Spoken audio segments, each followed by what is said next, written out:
Samuel alikuwa na uwezo wa kujua sauti ya Roho Mtakatifu kwa ndani. Moja kati ya mambo ya muhimu katika maisha ya Kristo ni kujijengea uwezo wa kumsikia Mungu. Unapokuwa na hali ya kufa kwa uwezo wa kusikia, maana yake una hali inaitwa kifo cha kiroho. Uhai wa kiroho tunaupokea Roho Mtakatifu anapokuja ndani yetu, lakini maisha ya kiroho yanaanza tunapoweza kusikia na tunapoweza kuona katika ulimwengu wa roho.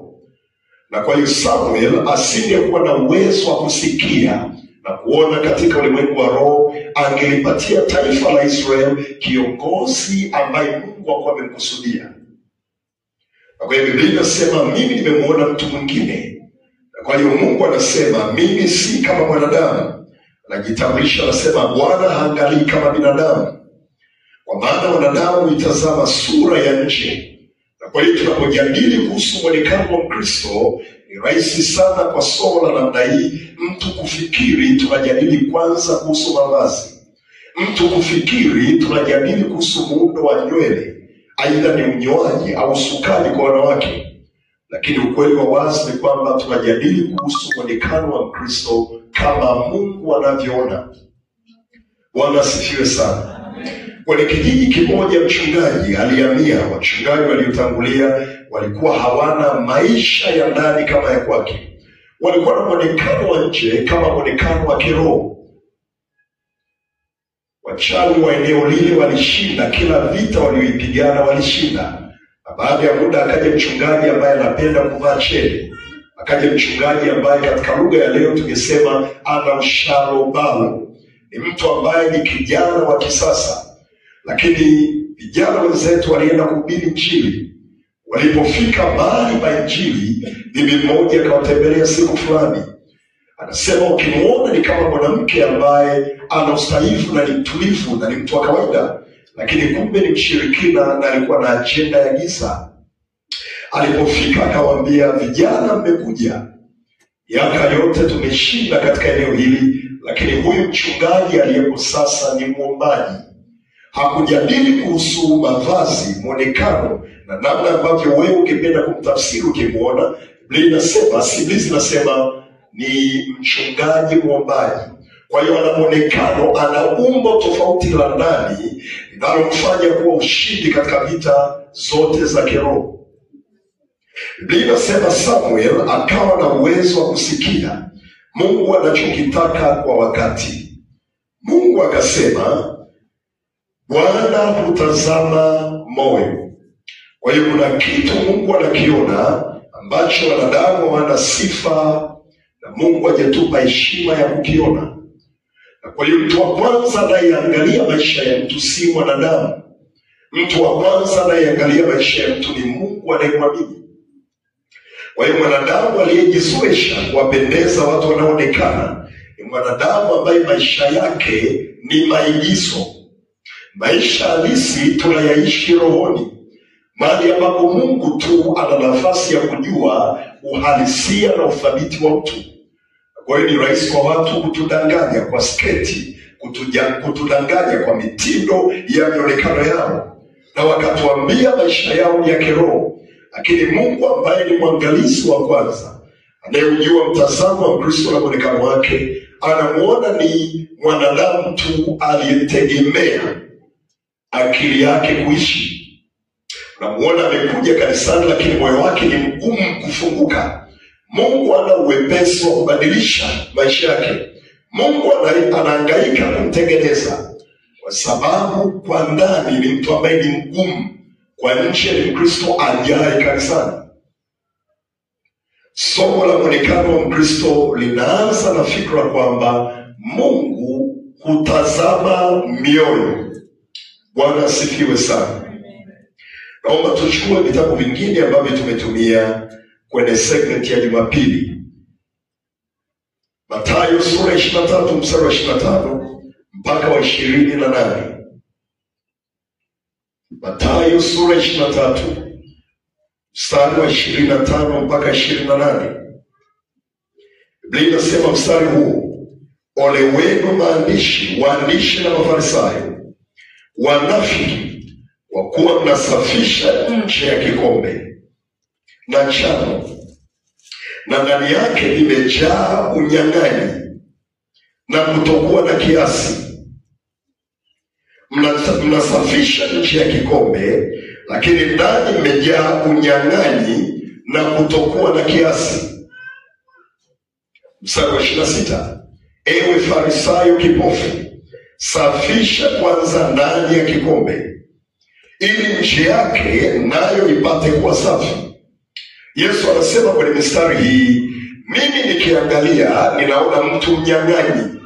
Kwa hiyo muonekano wa huyu Farisayo kwa nje ni Farisayo aliyesimama, aliye na sifa ya mtu anayetii amri na sheria za Mungu kama zilivyofundishwa na Musa. Lakini Yesu anasema kadri ninavyosogelea, kuna kitu ninakiona ambacho wanadamu wenzenu wakioni.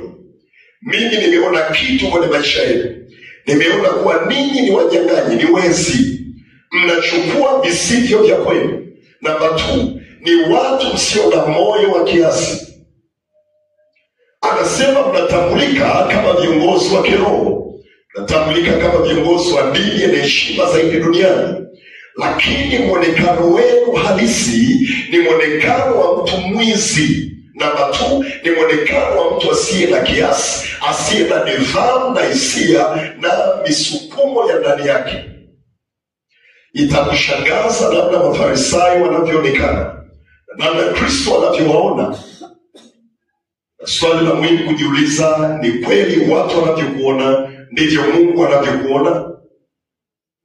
Yesu anasema kuna kitu nimekiona kwenye maisha yenu, ninyi ni wezi, mnachukua kisicho cha kwenu. Namba 2, ninyi ni watu msio na moyo wa kiasi.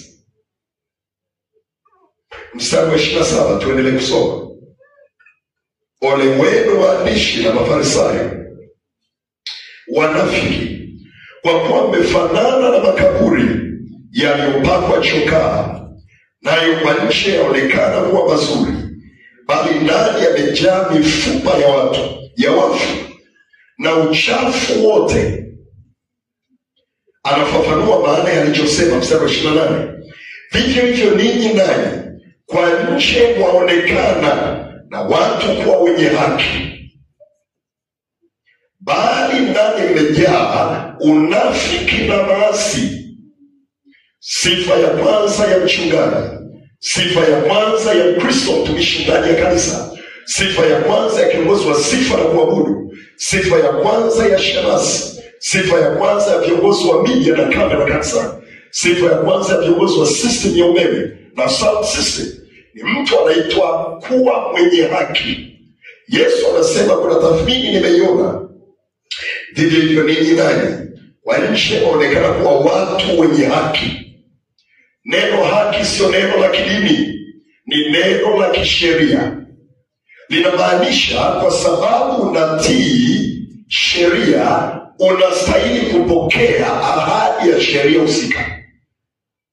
Kwa sababu una umiliki wa ardhi hii, unastahili kupewa hati ya umiliki wa kiwanja.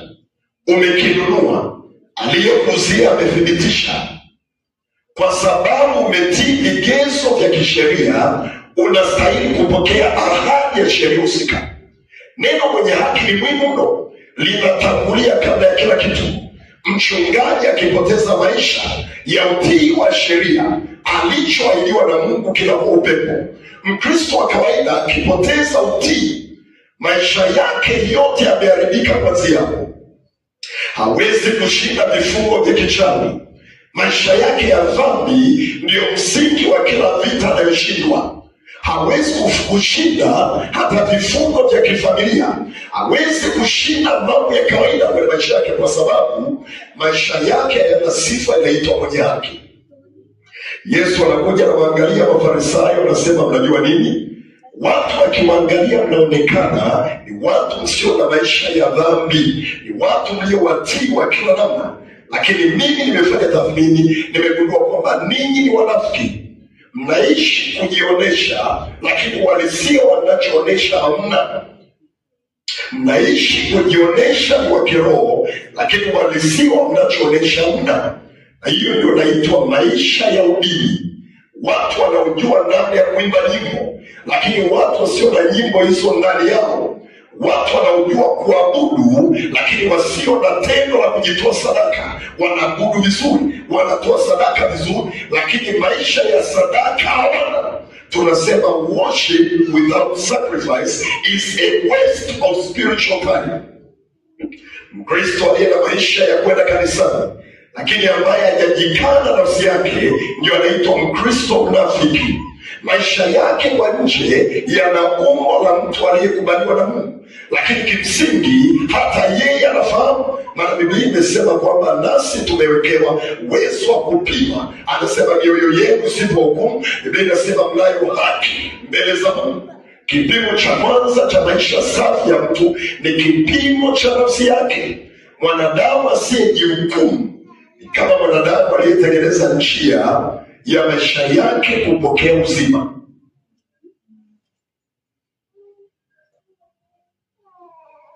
Yesu anasema, nikiwaangalia kuna umbo unaonekana kuwa nalo, lakini kimsingi hampo hivyo. Ninyi ni wanafiki mnaojua procedure na utaratibu wa ibada. Hamjawahi kuamua siku moja kuwa na mwonekano halisi ndani, lakini siku zote mna maimizo ya nje yanayowawasilisha kama watu wa heshima wanaostahili kusikilizwa na kila mtu. Ni muhimu tufahamu tuko kwenye nyakati za hatari, na nyakati hizi hazijaanza wakati wetu. Biblia inaonyesha rekodi. Tuko kwenye nyakati ambao viongozi wa kiroho na uamini zaidi wana siri ambayo kamwe watakuja kukwambia kuhusu uchafu wa maisha yao. Na najadili kuhusu uchafu ambao hawadhamiri kutubia. Najadili kuhusu dhambi walizoamua ziwe sehemu ya maisha yao, lakini wewe unawaita baba wa kiroho, lakini wewe unawaita mchungaji wangu, lakini wewe unawaita nabii wa maisha yako. Maisha yake yana siri na uharibifu umetunzwa. Na kwa hiyo ni muda tu utafanana na baba yako. Ni muhimu sana katika nyakati kama hizi kujiepusha na Wakristo marafiki wanafiki.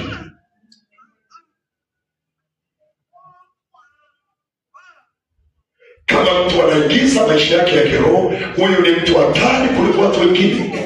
Yesu alijadili na Mafarisayo na aliwapa Mafarisayo onyo zaidi kuliko alivyowapa watu wa mataifa onyo. Yesu alisema na watu waliosikia injili, akasema Sodoma na Gomora ingesikia injili hii wangetubu na kuvaa magunia, lakini ninyi mmeona matendo makuu, hakuna mlichofanya. Lakini Yesu aliongea kidogo na mataifa, aliongea kidogo na watenda dhambi, aliongea sana na waliojua sheria, lakini wana maisha ya maigizo, unaitwa unafiki wa kiroho. Kwa hiyo ni muhimu sana kujielekeza kwenye mwonekano wa Kristo kama Mungu anavyoona. Somo letu limeanza na mistari hiyo miwili. Samueli wa kwanza sura ya 16 mstari wa 7. Samueli anapata neema ya kuchagua na ikuja kulisimamia taifa, lakini Mungu anamuonesha aonavyo. Nami nimempata Daudi, mtu aupendezaye moyo wangu. Sio mtu aonekanaye ni mzuri, no, mtu aupendezaye. Kwa hiyo Mungu anaona tofauti na sisi tunavyoona. Naomba uandike, tuangalie leo tutaishia wapi, lakini mambo 8 kuhusu mwonekano wa Mkristo. Mambo 8 kuhusu mwonekano wa Mkristo. Jambo la kwanza, Mungu anashirikiana na sisi jinsi alivyo. Naomba kama una mahali pa kuandika, andika. Ni muhimu sana masomo kama haya. Mambo 8 kuhusu mwonekano wa Mkristo. Mungu anashirikiana na sisi jinsi alivyo. Sio kama tulivyo. Mungu anashirikiana na sisi jinsi alivyo, sio kama tulivyo. Mungu anashirikiana na sisi kama alivyo, sio kama tulivyo. Kwa hiyo ushirika tulionao na Mungu haupimwi na vile tulivyo, unapimwa na vile Mungu alivyo. Na kabla tujaingia kwenye mistari tulionayo leo, naomba niseme kuna utofauti wa wazi sana kati ya neno uhusiano na neno ushirika. Ni muhimu kufahamu uhusiano ni asili. Kila mwanadamu aliye hai ameumbwa na Mungu, na kwa hiyo kila mwanadamu aliye hai kwa asili ana uhusiano na Mungu. Lakini ushirika ni ajenda tofauti. Ushirika sio asili. Ushirika namba 1 unapimwa na mambo matatu. Ushirika unapimwa na imani. Mwanadamu amechagua kumwamini Mungu. Namba 2, ushirika unapimwa na utii, obedience. Kwa hiyo wote tunajua sio kila mwanadamu aliye hai ni mtii. Wote tunafahamu sio kila mwanadamu aliye hai anajisikia vizuri kumpendeza Mungu. Kwa hiyo namba 1, ushirika ni muhimu tufahamu hautokei kwa sababu tuko hai. Wanadamu wana maneno kama Mungu ni wetu sote. Hilo neno linamaanisha kwa asili wote tumeumbwa na Mungu. Hiyo ndio sababu ya kwa nini tunamheshimu kila mtu. Hiyo ndio sababu ya kwa nini hatudharau chaguo la dini ya mtu. Hiyo ndio sababu ya kwa nini hatuwabezi wasiofanana na sisi kiroho. Wote wameumbwa na Mungu tunayemwabudu. Lakini kuna kitu cha kina katika maisha ya kiroho kinaitwa ushirika. Na unazaliwa mwanadamu anapochagua mara kumwamini Mungu. Kwanza kukubali yupo. Pili, kulikubali neno lake. Namba 3 ni kukubali ahadi zake, kuamini ahadi zake za kweli. Namba 4 ni kuamini katika uweza na nguvu yake. Kwenye eneo la kuamini ndio unaona mwanadamu aendaye kwa waganga wa kienyeji amenyamazisha tendo la kumwamini Mungu katika uweza wake. Hii ndio sababu shambulizi kuu la kila mwanadamu ni kulazimishwa awe mshirikina. Kila mwanadamu aliyechanganyikiwa ni sasa au baadaye atapata mawazo ya ushirikina tu. Mengine atakuja kwa jumbe kwenye simu, mengine atakuja kwa mapendekezo wa ndugu zako walio kijijini. Watakulazimisha kwa ushirikina, kwa sababu ushirikina unamaanisha mwanadamu amechagua kutegemea nguvu zingine. Amechagua kuamini nguvu katika Mungu wa dunia hii, Shetani. Jambo la mwisho linalopima ushirika tunaliita utumishi. Hii ndio sababu Kristo kabisa wa kawaida maisha yake ya awali ni kujitoa katika mambo ya Mungu kadri awezavyo. Kwa hiyo Biblia inasema mpende Bwana Mungu wako kwa moyo wako wote. Baadaye inaenda pale inasema na kwa nguvu zako zote. Ikimaanisha vitu vilivyo kwenye maisha yako onesha namna vinavyoweza kuwezesha ajenda ya Mungu kutokea. Mungu anashirikiana na sisi jinsi alivyo. Walio kwenye ushirika wameanza kwa kumwamini Yesu Kristo kwamba ni mmiliki wa maisha yao na kwamba alifufuliwa katika wafu. Na ni tendo la kuamini ufufuo linasababisha Roho Mtakatifu akuzae mara ya pili. Kwa hiyo tunajadili hapa kuhusu ushirika, sio uhusiano. Hatujadili kuhusu kuwa hai. Tunajadili kuhusu mwanadamu kama wewe na mimi ambaye umechagua kuamini, ambaye umechagua kumtii Mungu na umechagua kumtumikia.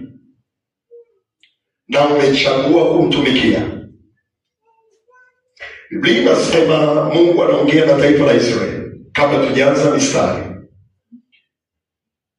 unafikiri kwa nini Mungu alikuwa anasumbuka na kulazimisha taifa zima litoke kwenye nchi ya Misri? Tutakwenda na watoto wetu, kondoo zetu. Kwa nini ajenda ya kutoka Misri ilikuwa inahusu kutoka na kile walichonacho? Linasema waruhusu watu wangu waende wakafanya nini? Wakanitumikie. Kipimo cha mwisho cha ushirika wa mtu ni namna anavyojitoa katika mambo ya roho, namna alivyofungua akaunti zake kwa sehemu kushiriki ajenda za Mungu katika dunia hii.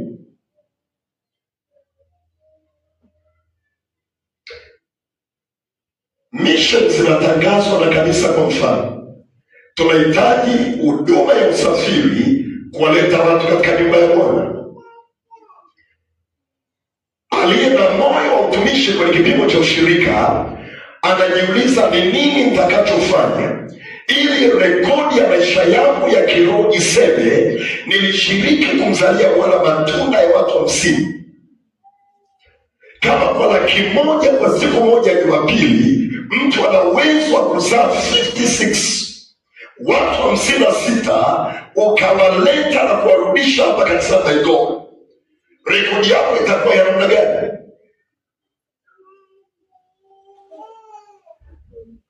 Biblia imetuonesha katika lugha ya manabii maombi walioyafanya mwanamke mjane, mwanamke aliye na mume bila uzao. Msingi wa maombi yale haikuwa tendo la kumwamini Mungu, lilikuwa ni tendo la kumtumikia. Na kwa hiyo kuna kundi la watu wameanza kumwamini Mungu, wameishia hapa. Kuna kundi la watu wameanza kumtii Mungu, wameishia hapa.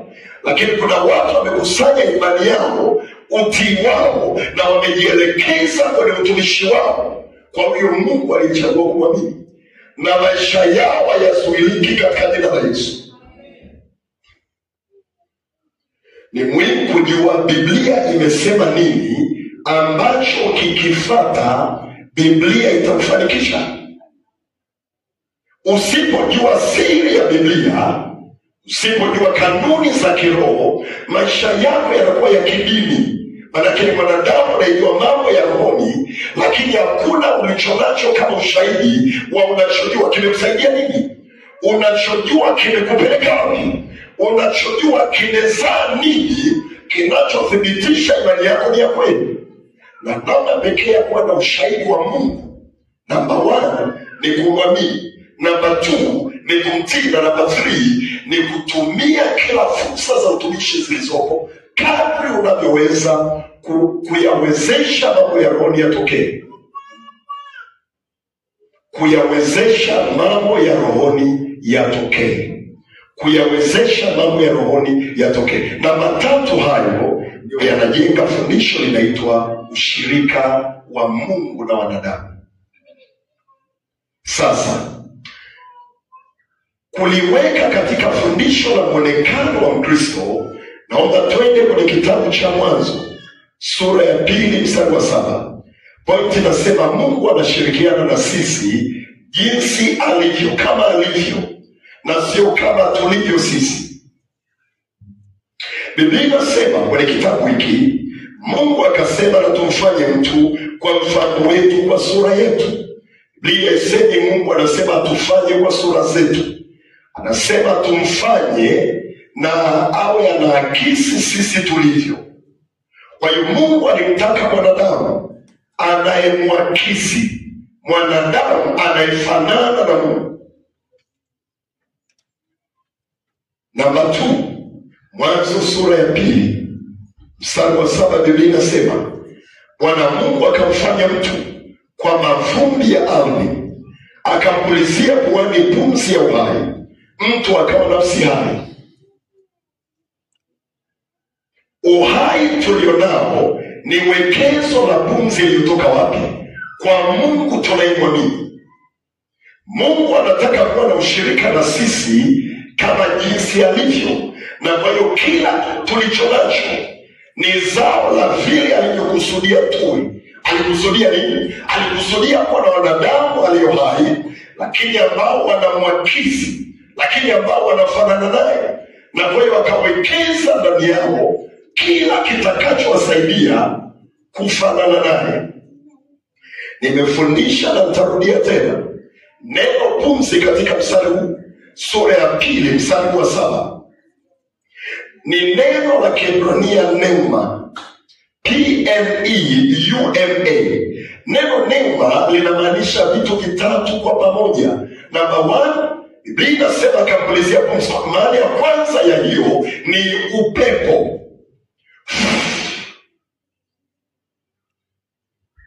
Akampulizia pumzi. Number 2, neno linamaanisha roho mtu. Number 3, neno neuma linamaanisha Roho Mtakatifu. Kwa hiyo Mungu aliposema tumfanye mtu aliye na sura na mfano kama wetu, alimaanisha anayefanana na sisi, anayeendana na sisi, na neno la muhimu kutumia, anayeweza kuwa kama sisi, anayeweza kuwa kama sisi kiroho, anayeweza kuwa kama sisi kiutawala, anayeweza kuwa kama sisi kiuadilifu, anayeweza kuwa kama sisi kiroho. Unaposikia Biblia inasema kwa mfano wetu, kwa sura yetu, maana yake anayeweza kuwa kama sisi, tumpe uwezo wa kufanana na sisi akitaka. Uwezo kwa Kiingereza unaitwa will, tendo la mwanadamu kuchagua kama anataka kuwa mtu wa kiroho, tendo la mwanadamu kuchagua kama anataka kuwa mtu mwadilifu.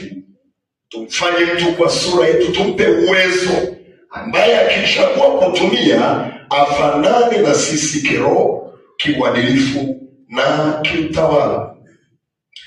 Tuendelee kusoma Yohana sura ya 4 mstari wa 23 mpaka 24. Lakini Yohana sura ya 4 mstari wa 23 mpaka 24. Lakini saa inakuja, nayo saa ipo, ambayo waabudu halisi watamwabudu Baba katika roho na kweli, kwa maana Baba watafuta watu kama hao wamwabudu. Sikiliza mstari wa 24. Mungu ni roho, nao wamwabuduo imewapasa kumwabudu katika roho.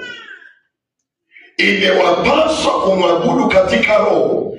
Roho ni sehemu ya ndani ya mtu iliyobeba uhai wake na imebeba uwezo kutoka kwa Mungu unaomsaidia mwanadamu kufanana na Mungu kiroho, kufanana na Mungu kiuadilifu na kiutawala.